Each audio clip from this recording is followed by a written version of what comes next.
උත්සාහවන්ත සෙනුක. සෙනුක කියන්නේ හරිම උත්සාහවන්ත ළමෙක්. එයා කවදාවත් ලේසියෙන් පරාජය පාරගත්තේ නැහැ. දවසක් සෙනුකට ලොකු ආසාවක් ඇති වුණා පාට පාට ලී කුට්ටු වලින් ලෝකයේ උසම කුළුණ හදන්න.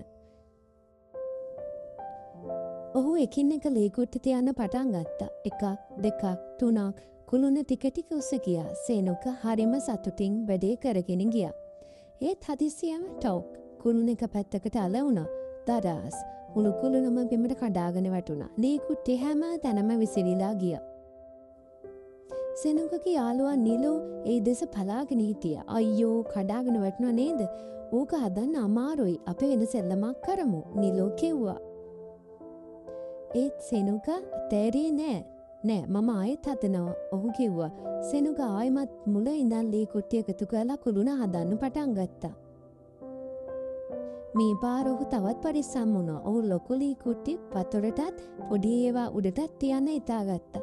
කුළුණ ටිකෙන් ටික උස ගියා. කලින්ටත් වඩා උසට. ඒත් ආයෙමත් කුළුණ සෙලවෙන්න ගත්තා. අනේ ආයෙමත් වැටෙයිද? සෙනුකට බය හිතුණා. ඔහු හුස්මක් අරගෙන හරිම හිමින් අන්තිම ලී කුට්ටිය තියන්න හැදුවා.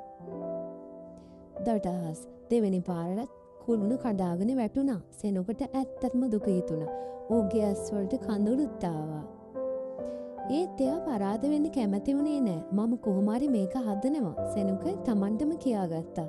ඌ තුන්වෙනි පාරටත් වැටි පටන් ගත්තා. මේ පාර ඔහු ජනේලේ ළඟට ගිහින් හුලං එන්නේ නැති තැනක කුළුණ හැදුවා. 1 2 3 මේ පාර කුළුණ නොසෙල්ලේ කෙලින් හිටියා. සෙනුක අන්තිම ලී කුට්ටියක් තිබ්බා. අන්තිමේදී ඔහු හිතුවටත් වඩා උස ලස්සන කුළුණක් හැදුවා. උත්සාහය කවදාවත් අසාර්ථක වෙන්නේ නැහැ කියලා සෙනුක එදා ඉගෙන ගත්තා.